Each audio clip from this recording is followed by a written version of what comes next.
பெரியாரின் சொல்லு பேரன் அவர், கொல்லு பேரன் அவன், பெரியாரின் சொல்லு பேரன் நான் என்று கொள்கையை மாற்றிக்கொள்ளலாம், உறவை மாற்றிய ஒரே ஆள் சீமான் தான். என் தாய் தந்தையரை ஒரு காலம் மாற்ற முடியாது, அவர் எவ்வளவு அயோக்கியர்களாக இருந்தாலும். ஆனால் தாய் தந்தையரையே மாற்றக்கூடிய ஒரு நபர் தான் அண்ணன் சீமான். அதே வாக்கை நான் 4% கீழாக குறைத்து அங்கீகாரத்தை இழக்க வைத்து சீமானை அமர வைக்கிற வரை நான் நிற்கப் போவதில்லை என்று முடிவெடுத்து விட்டுத்தான் இந்த வேலைக்கு வந்திருக்கிறேன். இவரை அழைத்து வைத்து அத்தனை அறுசுவை உணவுகளையும் வைத்து, அதுவும் இட்லி கறி வைத்துன்னு சொன்னார் பாருங்க, கறி இட்லி வைத்துன்னு. அதாவது தமிழர்களுடைய உணவு அதெல்லாம் இப்ப லேட்டஸ்டா என்ன சொல்லிட்டாரு அண்ணா, ஏன் நமக்குலாம் வருத்தமா இருக்குன்னு வச்சுங்க, மான்கறி ஊறுகாய் தின்ட்டேன்னு சொல்றாரு. எந்த இசம் அவருக்கு தெரிகிறதோ இல்லையோ, ரொமான்டிக் இசம் அவருக்கு நல்லா தெரியும்.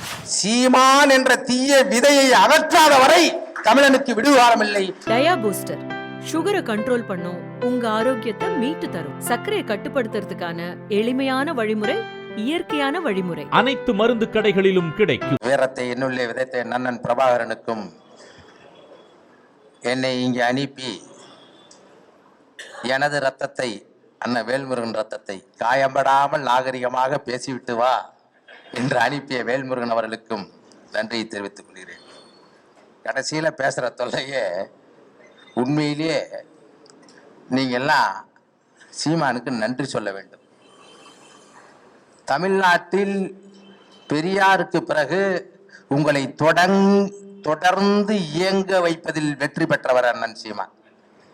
இல்லைன்னா இதை பத்திலாம் பேசிட்டு இருக்க வேண்டிய அவசியமே இருக்காது. தோழர் சொன்னாரு, நான் பேச போறேன்னு எனக்கு எதிராக நிறைய எழுதுறாங்கன்னு.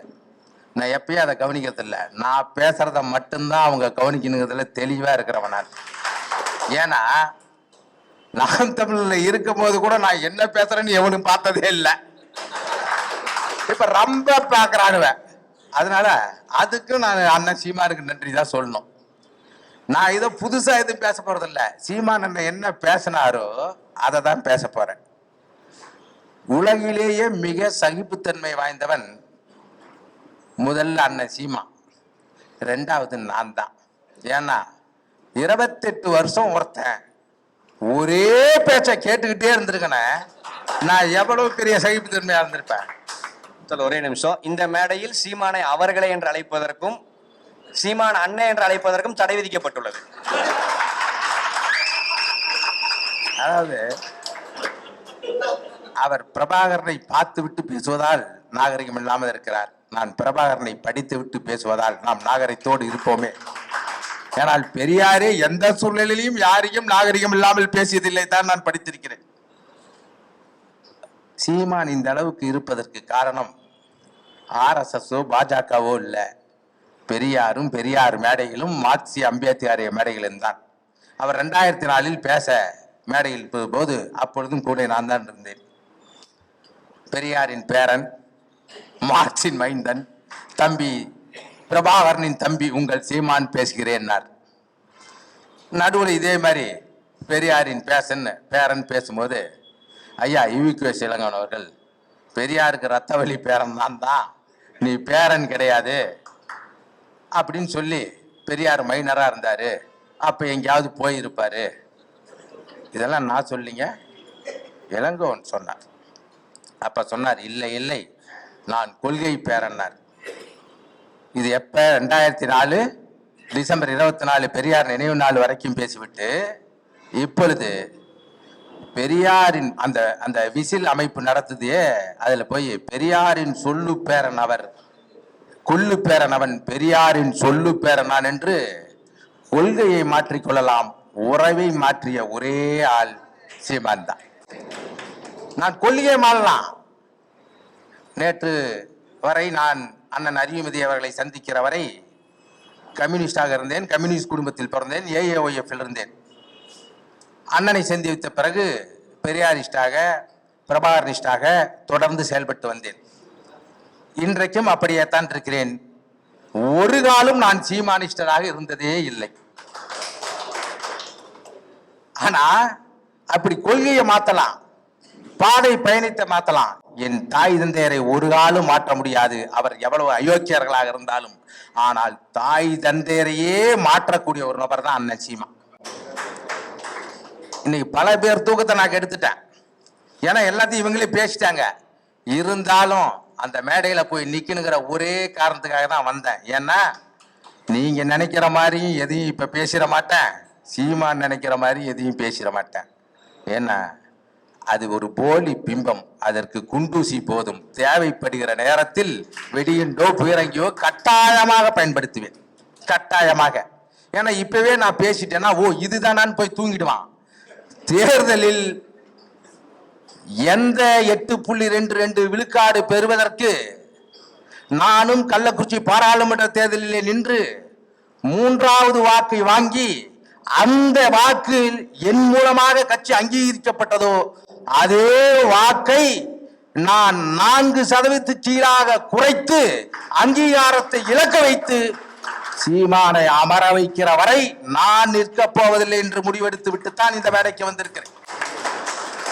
எத்தனையோ பேர் நாம் தமிழிலிருந்து வெளியேறினார்கள்.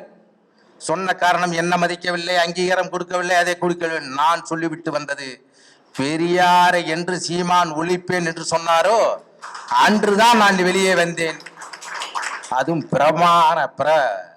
பிராமண கடப்பாறையை தூக்கிய பிறகு நாம் விடுவதாக இல்லை.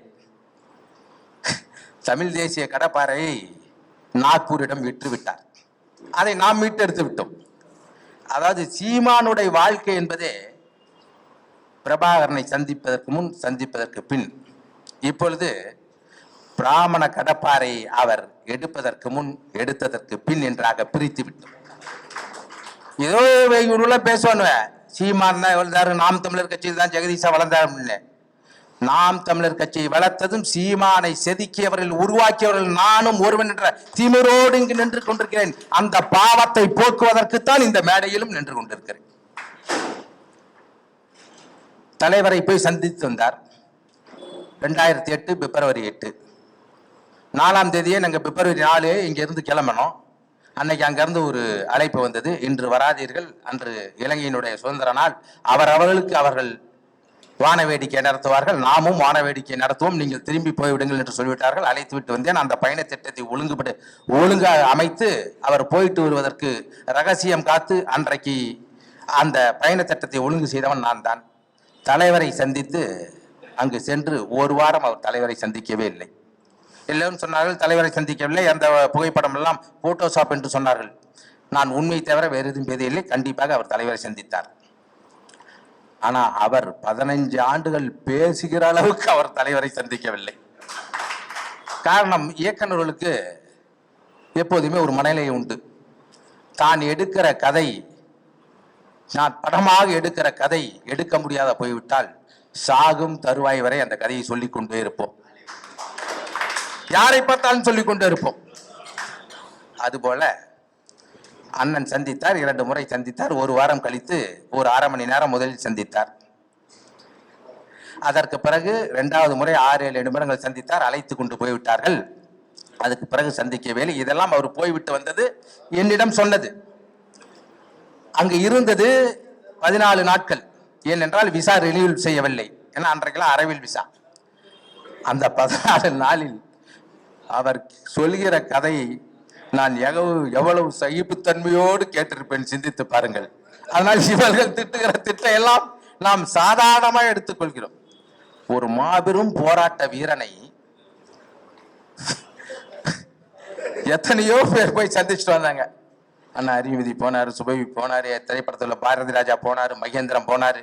இவரெல்லாம் போயிட்டு வந்து இந்த இனத்தினுடைய விடுதலையை படமாக செய்ய வேண்டும், பாரதி ராஜா அவர்கள் எடுக்க வேண்டும், மகேந்திரன் அவர்கள் உதவி செய்ய வேண்டும் என்றெல்லாம் அவர்கள் பேசினார்கள்.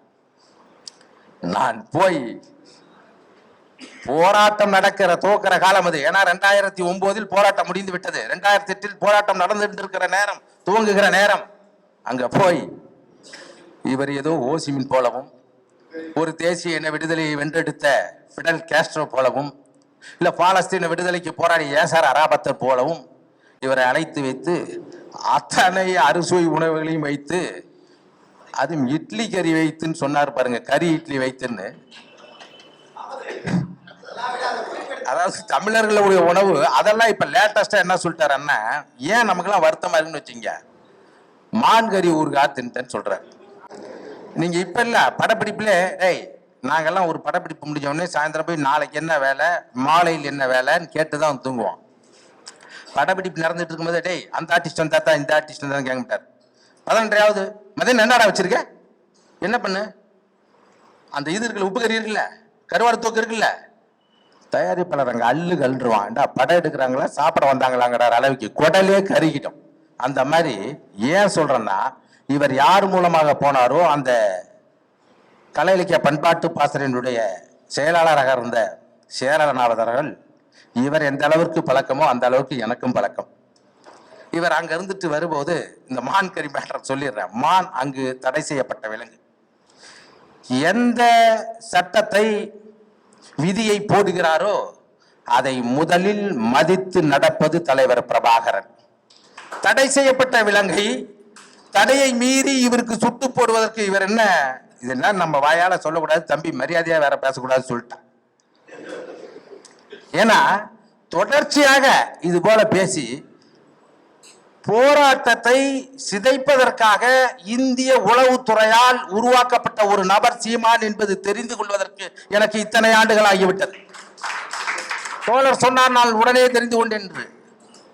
நம்ம கொஞ்சம் வீக், அதனாலதான் லேட்டாவது தெரிஞ்சுக்கிட்டோம். அண்ணன் தம்பியாக இருந்தாலும் எனக்கு கொள்கைக்கு எதிராக நிலைப்பாடுகள் இருந்தால் எது குறித்தும் சமரசம் செய்து கொண்டு உன் பின்னால் வரமாட்டேன் என்பதை எனது மார்க்சிய பார்வையில் இருந்து நான் கற்றுக்கொண்டதால் தான் வெளியே வந்து அமைதியாக இல்லாமல் இன்னும் என்னை போன்ற பல இளைஞர்கள் உன் பின்னால் தொடரக்கூடாது, தொடர்பவர்கள் மீண்டும் தொடரக்கூடாது என்ற ஒற்றை நோக்கில் அம்பலப்படுத்தப்பட வேண்டும் என்றுதான் நான் எல்லா மேடையிலும் பேசுவது என்று முடிவு செய்து விட்டேன்.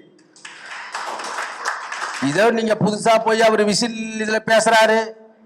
அவர் வந்து பாரதியாரை விமர்சிப்பதற்கு அவர் வாழ்ந்தது 39 ஆண்டுகள். பெரியாரை விட 3 வயது இளையவர். 39 வயதில் எவ்வளவு மாத்தி மாத்தி பாரதியார் பேசியிருக்கிறார், அதை நம்ம விமர்சிக்க முடியும். அவர் அன்றைய சீமானாக இருந்திருக்கலாம், தெரியவில்லை. அவராவது 39 ஆண்டு, இவர் கட்சி ஆரம்பிச்சு 15 ஆண்டுகளில் நீங்க இந்த 15 நாட்கள் பாருங்கள், அதிலே திருப்பி திருப்பி பேசுவார். பாரதியார் மீது எவ்வளவு விமர்சனம் என்பதாலும் இருக்கும். பாரதியாரை சீமானுக்கு எப்பொழுது தெரியும்? விசில் அமைப்பு கூப்பிட போதுதான் மனப்பாடம் பண்ணி பேசுவதற்காக படித்து விட்டு போயிருப்பார். நீங்கள் நினைக்கலாம் அவர் இவ்வளவு பேசுகிறாரே படித்து விட்டு தான் போவார் என்று. அவர் பெரியாரை பேசிய போதும் சுபவி என்ன சொல்கிறாரோ, அறிவுமதி என்ன சொல்கிறாரோ, குளத்தூர்மணி என்ன சொல்கிறாரோ அதை கேட்டுவிட்டுத்தான் பேசுகிறார். அவர் படித்து விட்டு பேசியதில்லை. படித்திருந்தால் இது மாதிரி பேசவே மாட்டார் என்பதை நீங்கள் புரிந்து கொள்ள வேண்டும். நான் உண்மையைத்தான் சொல்கிறேன். மிக சிறந்த புத்தகம்லாம் நான் வாங்கி கொடுத்த புத்தகங்களாத்தான் அவருக்கு இருக்கும். அவரே பல மேடைகளில் சொல்லியிருப்பார், தம்பி இளையவர் வாங்கி கொடுத்தார் என்று. இதை எதற்காக சொல்கிறேன் என்றால், நாம் தமிழர் கட்சி நாங்கள் இருக்கும் வரை, அது இப்போ ஒரு ராம் தமிழர் கட்சியாகி பல ஆண்டுகள் ஆகிவிட்டது. அவர் விசில் மேடையில் தானே போய் பேசுவார். நான் கூட சொல்லியிருக்கிறேன், உங்கள் பெயரை தயவு செய்து சீமான் என்பதை மாற்றிவிட்டு ஸ்ரீமான் என்று மாற்றிக் கொள்ளுங்கள், நாங்கள் யாரும் கேட்கவே மாட்டோம். இதன் மூலமாக இவர் என்ன சொல்றாரு, உங்களுக்கு எது குறித்தும் போகணும். இந்த மண்ணில் பாரதியாரின் கம்பெனியும் தமிழ்நாடு கலை இலக்கிய பெருமன்றம் ஆரம்பித்து கொண்டு போய் சேர்த்தது ஜீவானந்தம். 1962 எங்கள் ஊரில் பெதராயமலத்தில் தமிழ்நாடு கலை இலக்கிய பெருமன்றம் என்று ஆரம்பித்து அருகில் நடுவில் ஜீவாவும், இந்த ஆண்டில் என்னுடைய பெரிய தாத்தா டி சண்முகம் அவர்களும், இந்த ஆண்டில் சின்ன தாத்தா ஆர் கிருஷ்ணன் அவர்களும் அமர்ந்து பாரதி அன்றே நான் உள்வாங்கி கொண்டவன் நான். அதற்கு பிறகு இவர்கள் எல்லாம் தெரிந்த பிறகு சிங்கள தீவிற்கு ஒரு பாலம் அமைப்போம் என்ற பாரதியை நான் வெறுக்க தொடங்கிவிட்டேன். நீ ஈழத்தை ஆதரிக்கிறாய், பிரபாகரனை ஆதரிக்கிறாய் என்று சொன்னால் சிங்கள தீவு யாருடைய? ஈழத்தீவு என்று சொல்லியிருக்க வேண்டும், இல்லை தமிழர்களின் தீவு என்று சொல்லியிருக்க வேண்டாமா? முன்னிருந்த இலங்கை அரக்கர்களை கொண்டொழித்த வில்லது, அது ஆரிய வில்லதுன்னு பாடுகிறார் பாரதியார். அப்பொழுது 1க்கு 2 முரணாக 39 பேசியிருக்கிறாரே. 94 ஆண்டுகள் 3 மாதம் வாழ்ந்த ஒரு தலைவன் எத்தனை முரண்பட்டு பேசியிருப்பார்? அப்படி முரண்பட்டாலும் கூட ஐயா சொன்னாரே, புலின் 1930 தமிழ்நாடு தமிழருக்கே என்று முழங்கிய பெரியார் இறக்குமுறை தமிழ்நாடு தமிழருக்கே என்று முழங்கியாரு. அதைதானே நம்ம முன்னெடுக்க வேண்டும். நீங்க எல்லாம் மற்றவங்க எல்லாம் இன்னைக்கு பெரியாரை தவறு என்று சொன்னவர் நீங்கள் அமைதியாக இருந்தால் நாளை கட்டாயமாக அம்பேத்கர் தவறு என்று சொல்லுவார். மறுமுறை மார்க்சிமும் தவறு என்று சொல்லுவார். இந்த மார்க்சியர்களும் அம்பேத்கரும் வாயை மூடிக்கொண்டு அவரை பெரியாரை தானே திட்டினார், நம்மளை இல்லையே என்று நீங்கள் அமைதியாக்குற வரை கட்டாயமாக உங்களுக்கும் இந்த அவதூறு சொல் வரும். நீங்களும் தெருவாக பேச வேண்டும். அதனால்தான் நம் பாரதியை விமர்சிக்கவில்லை. விமர்சிப்பதற்கு எத்தனை காரணங்கள் இருக்கிறது. நமது ஒற்றை நோக்கம், நான் சீமான் கட்சியில் இன்னொன்னு சொல்ல போனா என் பிள்ளைங்களே சொல்றீங்க, என் பொண்ணு என் பொண்டாட்டிய, உங்களுக்கு கட்சியில யாரு பதில் சொல்றானோ அவனுக்கு சீமானு கீழ் இருக்க யாரு பேரையும் சொல்றாதீங்க, உங்க ஒரே நோக்கம் சீமானை அடிச்சு தள்ளுங்கன்னு தான். நான் சும்மா இங்க வந்து நிக்கல, வீட்டோட அத்தனை ஆதரவோடும் சேர்த்து கொண்டுதான் இங்க வந்து நிக்கிறான். எனக்கு வரும்போது நிறைய போன் போட்டு அங்க போக கூடாது இங்க போகுதுன்னு மிரட்டானுவேன். தம்பிகளா, நீங்க படிக்கிற பள்ளிக்கூடத்துல நீங்களாம் எல்கேஜி, நான் தாளாளர்றா தம்பி. சீமானுக்கு வீரம் வர்றதுக்கு பார்த்துருப்பீங்க, 2-3 கூட்டத்துல தகராறு வந்தா, டேய் பாண்டியா எங்க இருக்க போய் பாருன்னு சொல்லுவாரு. பாத்துங்க, இதுக்கெல்லாம் பயப்படுறதுக்கு சீமான் போன்ற போலி தமிழ் தேசியவாதி இல்ல, உண்மையிலேயே பிரபாகரனை படித்து விட்டு, நான் இது வரைக்கும் ஒரு இடத்துல கூட சொல்லல ஈழத்திற்கு சீமான் நான் செய்த பொருளை கடத்திய ஆயுதம் கடத்தியதில் ஒரு வில்லுக்காட்டு சீமான் செய்ததல்ல, நான் எந்த மேடையிலும் சொன்னதில்லை. அது அண்ணன் குளத்தூர் மணி அவர்களுக்கு தெரியும். சீமான் தலைவரோடு எடுத்த புகைப்படத்தை கூட அவர்கள் சீமானை நம்பி கொடுத்து அனுப்பவில்லை என்றால் பிரபாகரன் இவரை எந்த அளவுக்கு நம்பினார் என்பதை நீங்கள் சிந்தித்து பார்க்க வேண்டும். இதை நான் அவர்கிட்ட கேட்டேன். வந்தபோது படம் இல்ல, அந்த படம் 8 படம் வந்தது. 8 படமும் இன்னும் என்னிடம் தான் இருக்கிறது. அன்றைக்கு காவல்துறை கெடுபிடி இருந்தால் தம்பியும் சீமானும் நான் போட்டு வைத்திருக்கிறேன். அந்த ஒரிஜினல் ஆச்சு என்னுடைய மெயில் ஐடியில் தான் வந்தது. அது கூட 1 மாசம் நானாக கெஞ்சி கேட்டு வாங்கினேன். அப்பொழுது சேரலாத என்று கேட்டேன், ஏன் மற்ற படம் எல்லாம் அனுப்பவில்லை, அண்ணன் AK-74 பயிற்சி எடுத்த படத்தை ஏன் அனுப்பவில்லை என்று நான் கேட்டேன். அண்ணே என்னையா அண்ணன் தான் கூப்பிட்டார். அண்ணே உங்க அண்ணனை எங்க அண்ணனை நம்பலன்ட்ட. யோசிச்சு பாருங்க, அங்க ஒரு படம் நடந்துட்டு இருக்கு, எல்லாரும் ஒரு படம். என்ன சொல்ல போது அண்ணன் சரி தம்பி மன்னிச்சு சீமான் திட்டமிட்டேதான். ஏன்னா அப்ப வந்து சேரலாந்திர சொல்றேன், நானும் வரேன் தலைவரை பார்க்கணும்ட்டு. இவரே சொல்லிட்டாரு, அது பாதுகாப்பு கருதி உன்னை கூப்பிட்டு போக மாட்டேன்ட்டாங்க. காரணம், அங்க திரைப்பட கல்லூரி ஆரம்பிக்கும் போது, தம்பி நீ தாண்டா முதல்வர், அப்ப கூட்டிட்டு போலான்ட்டார். அப்புறம் தான் அவர் தெரியும் இவர் திட்டமிட்டு. ஏன்னா ஒருவேளை அங்க நடந்தது எனக்கும் தெரிஞ்சிருந்தா அன்னைக்கே கூட நான் வெளியே வந்திருக்கலாம். அதனால போயிட்டு எந்த படமும் அவர் தங்கல. அந்த படத்தை துவக்கி வைக்க போகும்போது அழைத்தது வந்து 1 வருஷத்துக்கு முன்னே கூப்பிட்டாங்க. நாங்க போய் இலங்கையில வாழ்த்துக்கள் படம் எடுக்கிற போது அங்க வந்து புலிகள் சந்தித்தார்கள். எங்க நாங்க இருந்து கண்டி நூறாளியா பகுதியில், அந்த பகுதியில் இல்ல. அப்பொழுதே இவரை கூப்பிட்டார்கள். இவர் 2-3 தடவை போகல. கடைசியில கூப்பிட்டு நம்மளை கேட்டாங்க, என்ன ஒன்னும் பயப்படுறாரான்னு. என்னால உண்மையை சொல்ல முடியாதுன்ட்டேன். என்னால உண்மையை சொல்ல முடியாது அப்படின்னு சொல்லிட்டேன். நீங்க நினைக்கிறீங்க இவர் அவ்வளவு சிந்திச்சு, இவர் எப்பேற்பட்ட ஆளு 2 தகவல் கூட சொல்லிடுறேன். ஏன்னா 2004 கதை விவாதத்துக்கு போறோம். ஒரு விடுதியில படுத்திருக்கோம். ஒலிம்பிக்கு 2004 வருடத்துக்கு ஒரு முறை நடக்கல, ஒலிம்பிக் பார்த்துட்டு இருக்கோம். டேய் எப்படி விளையாடுறான்னு பாருண்ணா. ஏன்னா இது போன தடவை நட ஒலிம்பிக்னு படம் லூசு. 2004 இப்ப 2003 இருக்குன்னாரு. என்னன்னு ஒலிம்பிக் 4 வருஷத்துக்கு ஒரு தடவை நடக்குன்னு. இதெல்லாம் சரி. அதுக்கப்புறம் 2006 விஜயகாந்த் எதிர்த்து தேர்தல் பிரச்சாரத்துக்கு நான் விஜயகாந்த் கூட ரொம்ப பழக்கம். தாயகம், கருப்பு நிலா, காந்தி பிறந்தமணி, இந்த படத்தெல்லாம் ஒர்க் பண்ணேன். நான் திரைப்பட கல்லூரி படிப்பதற்கு அவரும் ஒரு கடிதம் கொடுத்து விட்டார். ஆனாலும் என் தொழிலை விட, அவர் சொல்றாரு, என் வருமானத்தை விட என் இனமானத்தை காக்க, இனமானத்தை காப்பதாக சொல்லி வருமானத்தை பெருக்கிக் கொண்டதை விட வேற எதுவும் செய்யவில்லை. அதுக்கு வரேன், பின்னாடி வரேன் கொஞ்ச நேரம். ஏன்னா நீங்க எல்லாம் பேசி முடிச்சு விட்ட பாருங்க, இதை நீங்க யாரும் பேச முடியாது என்ன தவிர. பெரியாரை பேசலாம், அம்பேத்கரை பேசலாம், மார்க்கை பேசலாம். அதுவும் பெரியாரிஸ்டுகளே பெரியாரு பேசுறது நம்மளுடைய அறியாமை ஆயிடும். அதனால இதை நான் மட்டும்தான் பேச முடியும். 27 ஆண்டுகள் பழகிருக்கேன். இன்னைக்கு ஒரு நாள் பேச முடியாது. 27 வருஷம் நான் பேசுறதுக்கான இது இருக்கு. 1 வருஷத்துக்கு ஒரு நாள் கூட, இந்நாள் கூட. அப்ப வந்து விஜயகாந்த் எதிர்த்து வேலை செய்யறதுக்கு போது படுத்திருக்கான். ஏன்னா விஜயகாந்துக்கு வந்து நேஷனல் சிட்டிசன் விருது கொடுத்துருக்காங்க நான் 2000. அவனுக்கு ஏன்டா சிறந்த குடிமகன் விருதை கொடுத்தாரு? குடிமகன் விருது இல்லடா கொடுக்கணும் அப்படின்னு சொல்லிட்டு கீழே பார் கவுன்சில் சேர்மன், டெல்லியில் இருந்த சேர்மன் கையெழுத்து போட்டிருக்கு. நம்மளுடைய சிந்தனையை பாருங்கன்னு சொல்றதுக்காக சொல்றேன், தப்பா எதுவும் சொல்ல. இளைவரை பார் கவுன்சில் சேர்மன் போட்டிருக்கு, எல்லா பார்லையும் 10% டிஸ்கவுண்ட் உண்டோ? அண்ணே இது அந்த பார் இல்லைன்னே, வக்கீலுக்கு பிடிச்சவங்கெல்லாம் வக்கீல் தொழில் பணிபுரிவதற்காக ஒரு பார் கவுன்சில் இருக்கு, அதுல பதிவு பண்ணோம். அந்த டெல்லி பார் கவுன்சில் சேர்மன் நான் கையெழுத்து போட்டிருக்காங்க. இதெல்லாம் 1-2 உதாரணம். அப்படிப்பட்டவரு பெருஞ்சித்தனார் சொன்னது போல், என் வைரமுத்து சொன்னது போல், தமிழனுடைய நீண்ட நெடு வரலாற்றில் மிஞ்சியிருப்பது 2 அடையாளம், ஒன்று பெரியார், இன்னொன்று பிரபாகரன். அந்த அடையாளத்தை உங்கள் பாஷையில் என்னால் சொல்ல முடியாது, சீமான் அவர்களால் சிதைத்து விட முடியாது. ஏனென்றால் இவர் போய் பேசுவார், பெரியார் மண் இல்ல, பெரியாரே மண்ணும்பார். யாரும் இல்லைன்னே சொல்லியே. அந்த பெரியார் மண்ணில் தான் இந்த சீமான் என்ற விதையே வளர்ந்தது. இந்த சீமான் என்ற விதை பிராமண கடப்பாறையை தூக்கியுடன் அழிக்க போவதும் இந்த பெரியார் மண் தான், புதைக்க போவதும் இந்த பெரியார் மண். இதை விட ஒரு கொடுமை, பிராமணனே பிராமண கடப்பாறை எடுத்திருக்க மாட்டான். ஏன்னா இந்த உலகத்திலேயே உழைக்காத உண்ணுபவன் அவன் ஒருவன் தான். ஏன்னா இந்த சமூக மாற்றம் எப்படி நடக்கிறது? உற்பத்தி கருவிகளும் உற்பத்தி சக்திகளும் மாறுகிற போது சமூகம் மாற்றம் அடையது என்கிறான் மார்க்ஸ்.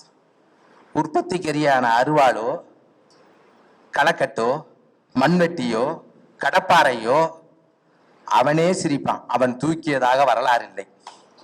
ஆடையையோ இல்லது காகிதத்தையோ இல்ல இங்க இருக்கிற இரும்பையோ எதையும் அவன் உழைத்து உருவாக்கியதில்லை, பொய்யை தவிர, காட்டி கொடுத்ததை தவிர.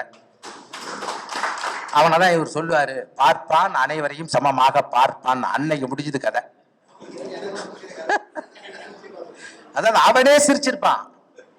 நான் பிராமண நூல் எடுத்து உங்களை வீழ்த்துவனா கூட சரி, வாழ்த்து முடு, வாள் எடுத்து வீழ்த்த முடியாத அந்த தமிழர்களை நூல் எடுத்து அண்ணன் வீழ்த்திட்டும். நூலுக்கு முன்னால் வாளா, வாளுக்கு முன்னால் நூலா என்றால் நூல் எப்போதும் 2000 ஆண்டுகளாக வென்றதே இல்லை என்று வரலாறு நிரூபித்திருப்பதால் தான் இங்கு நாம் தமிழராக நின்று கொண்டிருக்கிறோம். ஏன்னா அவர் எதுக்கு இந்த அறிவு உதாரணம் சொன்னா, நான் அதை தான் கேட்கிறேன். 2000 இந்த திராவிட கருத்தியல் என்பது என்றைக்கு ஆதிசங்கரர் திருநாவுக்கரசரை திராவிட சிசு அப்படின்னு கேட்டவரோ அன்னைக்கு இந்த வார்த்தையை கேட்டதா ஐயா அயோத்திதாசர் பதிவு பண்றார். இல்ல அத்திப்பாக்க மங்கடாசல நாயகர் இந்து மத ஆசார ஆபாச தரிசினின்னு ஒரு புத்தகத்தை வெளியே போறார். 1800 பிறந்தார். இன்னைக்கு 2025 225 வருஷ கருத்துகளால் இருந்தால் கூட அவர் சொல்வதை போல், ஆனால் இந்த 3000 ஆண்டுகளாக தமிழனையும் தமிழ் மொழியையும் தமிழ் நிலத்தையும் அடிமைப்படுத்தி வைத்துக் கொண்டிருப்பது ஆரியமா திராவிடமா என்பதை அண்ணனுக்கு தெரியாததில்லை, தெரிந்தேதான் அவர் பேசுகிறார். காரணம் என்ன தெரியுமா? அவர் கொள்கைக்காக பேசுபவர் கிடையாது, கூலிக்காக பேசுபவர். அவர் அப்படித்தான் பேசுவார். தோழர் சொன்னார், அது இந்த தமிழ்நாடு மண் இருக்கிறதே, பாரதியாரையே பாரதியை வைத்து விமர்சிக்க செய்வதுதான் பெரியார் இந்த செய்திக்கு மண். ஏன் 307 70 எடுத்து அண்ணன் போராடல, 356 எடுத்து அண்ணன் போராடல பார். அதை எதிர்த்து போராடினால் பணம் வருமா? என்ன? மாடுக்காக போராட்டம் நடத்துகிறார், மண்ணுக்காக போராட்டம் நடத்துகிறார், தண்ணீருக்காக போராட்டம் நடத்துகிறார்.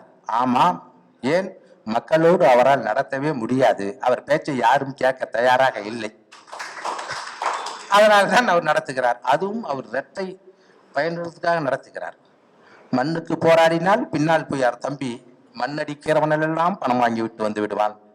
மரத்திற்கு போராடினால் மரம் வெட்டு போனெல்லாம் அவர்கள் பணம் வாங்கி வந்து விடுவார்கள். அவர் தெளிந்தேதான் செய்கிறார். அதனால் அவரை ஏன் அதற்கு போராடவில்லை, இதற்கு போராடவில்லை என்றெல்லாம் நாம் கேட்க வேண்டாம். தந்தை பெரியாரை ஏன் என்று தந்தை சொல்கிறார்கள்? அவர் அதற்கு நான் பெரிதும் விரும்பிய சிறு வயதிலிருந்து அவர் கரம் பிடித்து வந்த தா பாண்டியன் அவர்கள் ஒரு விளக்கத்தை சொல்கிறார். நானே தந்தை பெரியார் என்று சொல்கிற போது எங்கள் கம்யூனிஸ்ட் கட்சியில் திராவிடர் கழக தலைவர் என்று சொல்லுங்கள், ஏன் தந்தை பெரியார் என்று சொல்கிறீர்கள் என்று சொல்கிற போது ஏன் சொன்னேன் என்றால், தான் சம்பாதித்த பணத்தையும் தான் சொந்த சொத்தையும் பெரியார் நாகம்மை என்ற ஒரு அறக்கட்டளை உருவாக்கி தாய் தந்தை இல்லாத பிள்ளைகளுக்கு தானே தந்தையாக இன்சிலை போட்டு படிக்க வைத்ததனால்தான் நான் பெரியாரை தந்தை பெரியார் என்றவர் சொல்கிறார். தந்தையாவதற்கு தகுதி வேண்டும், அது இரத்த உறவு முறையா இருக்க வேண்டும்ங்கிற அவசியம் இல்லை. உதவுகிற மனப்பான்மை இருந்தால் போதும். அது எதுவும் எங்களாலிடம் இருக்காது. ஆகவே நான் என்ன சொல்கிறேன் என்றால், இதற்கு முன்பு ஐயா மணியரசன் அவர்களும் எந்த கருத்தையும் நாம் பேசவில்லை. ஐயாவே சொல்லுகிறார். ஐயா தா ஜெயராமன் அவர்களும் தமிழ் தேசியம், இன்னும் சொல்ல போனால் தமிழ் தேசிய பார்வையே எனக்கு அதிகமாக விரிந்தது. ஐயா தமிழர்களின் எதிரி யாருன்னு ஒரு புத்தகம் எழுதியிருக்கார். அதை போய் படிக்கிற போதுதான் இவர்கள் சொல்கிறார்கள், பெரியார் தமிழை மலம் என்று சொல்லிவிட்டார், திராவிட நாடு திராவிட என்று சொல்லிவிட்டார். முழுமையாக பேச வேண்டும். அதுதான் சொன்னார் ஐயா புலினே அவர்கள். திராவிட நாடு அப்பொழுது கேட்டேன், இப்பொழுது அது தமிழர்களுக்கு எதிரி.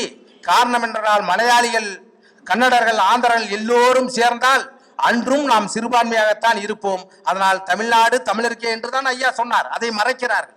தமிழை மலம் என்று சொன்னார் என்று சொன்னார். ஆம் சொன்னார். திருக்குறளில் ஒண்ணுமில்லை என்று சொன்னேன். ஆனால் தமிழ் புலவர்கள் எல்லாம் என்னை அணுகி, இல்லை அதில் அதிகமாக கடவுள் மறுப்பு கொள்கை, முற்போக்கு கொள்கை எல்லாம் இருக்கிறது என்று சொன்னவுடன் என்னை மாற்றிக்கொண்டு திருக்குறள் மாநாடு நடத்தி, தமிழனை உன் மதம் என்று கேட்டால் திருக்குறள் உன் மதம் என்று சொன்னவர் பெரியார் என்பதை இவர்கள் மறைத்து விட்டார். இதே சொல்றார் ஐயா. தந்தை பெரியார் தனி தமிழ்நாட்டு கோரிக்கையின் முன்னோடி யாரு? ஐயா மணியரசன். இந்திய கட்டமைப்பு பார்ப்பன பணியா கட்டமைப்பு என்று மிக சரியாக அடையாளம் சொன்னார். தந்தை பெரியாரின் தனித்தமிழ்நாடு கோரிக்கை வர்ணாசிரம எதிர்ப்பு, பார்ப்பன எதிர்ப்பு, பெண் விடுதலை, மூட நம்பிக்கை ஒழிப்பு போன்ற உயர் கொள்கைகள் தமிழ் தேசியருக்கு வழிகாட்டும் சிறந்த நெறிகள். இதை நான் சொல்ல, அப்ப அப்படி சொன்னாரு. அதை அண்ணன் படித்திருக்க வாய்ப்பா இருக்கின்றால் கட்டாயமாக இல்லை. சரி, பெரியார் இஸ்லாமியருக்கு எதிரியா? அதான் சொல்றாரு ஐயா பழனி பாபா, எவன் ஒருவன் பெரியாரையும் அம்பேத்கரையும் மறுக்கிறானோ அவன் பின்னாலே நீ போகாதே, இருவரில் ஒருவரை மறுத்தாலும் போகாதேங்கிறார். பாருங்க, எங்க கட்சியினுடைய ஆவணம் இது அவர்கிட்டே இருக்காது. ஏன்னா எந்த சட்டத்திட்டமும் அண்ணனுக்கு பிடிக்காது, போட்டா அது பற்றி நடக்கணும்.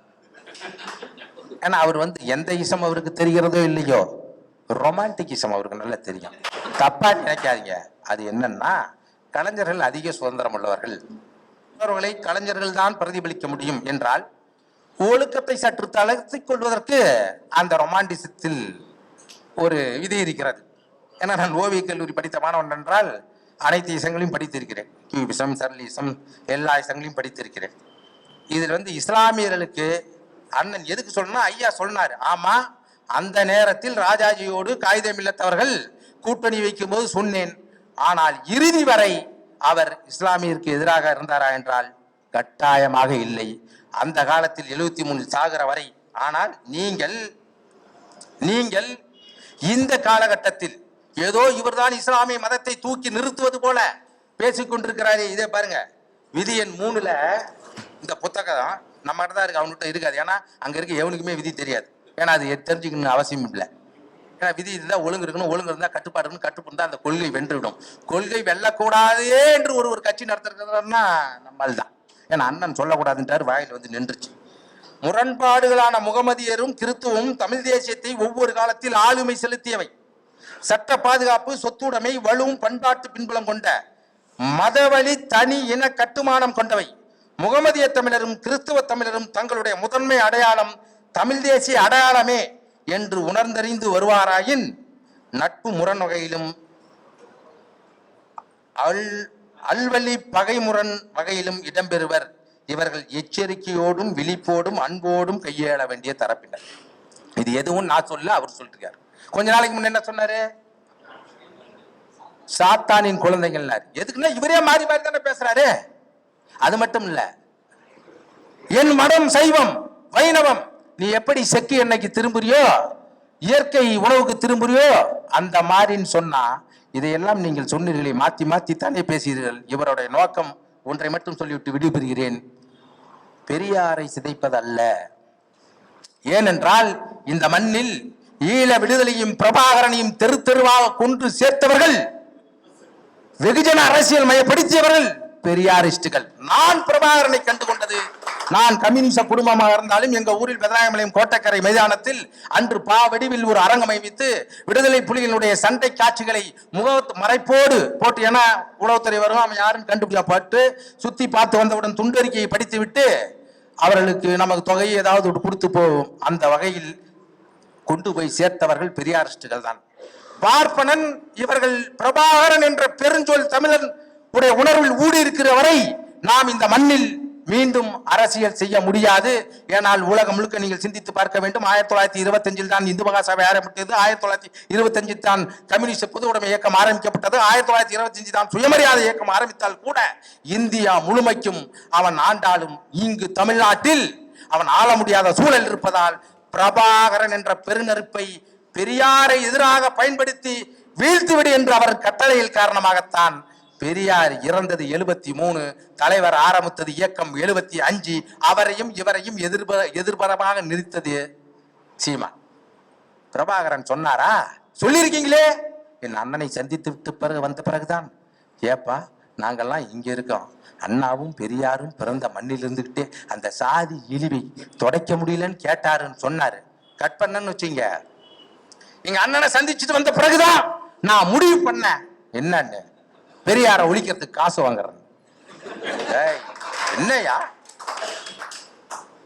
பெரியாரினுடைய வளைந்த கைத்தடிதான் என் அண்ணன் கையிலே AK-70 துவக்காக இருக்கிறது அப்படின்லாம் பேசிட்டு, இதெல்லாம் நான் சொல்ல, இவரு பெண்கள் விமானம் ஓட்டுகிறார்கள், பெண்கள் வாகனம் ஓட்டுகிறார்கள் என்றால் பெரியார் தான். என்ன எல்லாம் கேட்கிறான் தீக்கான்னு. ஆமா, நான் இனத்தால் திராவிடன், ரத்தத்தால் கம்யூனிஸ்ட், அதனால் தீக்கா. இதெல்லாம் யாரு சொன்னா? நீ தான் சொன்ன. இதையே நான் திருப்பி இப்ப பேசினா ஜெகதீச பாண்டி போய் அங்க பேசிடக்கூடாது. நகைச்சுவை இல்லையாண்ணா? எதுக்காக இந்த நாம் தமிழர் எல்லாம் கூட்டு போய் இந்த இதுல போய் பேச வைக்கிறாங்கன்னு கேக்குறீங்க. நீங்க எல்லாம் ஒண்ணு, இவன் பேசி தமிழ் தேசியம் வளர்ந்துடும் இல்ல. திரையுலகில் வடிவேல் ஏதாவது குறைய அரசியலில் இவர்கள் எல்லாம் தீர்த்து விடுவார்கள் என்ற நம்பிக்கையில் தான் அவர்களை பேச வைத்துக் கொண்டிருக்கிறார்கள். அதனால் இந்த மார்க்சிய அம்பேத்கரியர்கள் பெரியார் இயக்கத்துடன் சேர்ந்து தமிழ் தேசியத்தை அல்ல, சீமான் என்ற தீய விதையை அகற்றாத வரை தமிழனுக்கு விடுவாரம் இல்லை. பெரியாரை நீங்கள் யாரும் காப்பாற்ற வேண்டாம். பெண்ணடிமை இருக்கும் வரை, பார்ப்பன பணியா கட்டமைப்பு இருக்கும் வரை, இந்துத்துவம் இருக்கும் வரை, இந்தியா கட்டமைப்பு இருக்கும் வரை, இந்திய திருக்கும் வரை பெரியார் என்ற பெருநெருப்பு இந்த தமிழகத்தில் எரிந்து கொண்டேதான் இருக்கும், எரிந்து கொண்டேதான் இருப்போம்.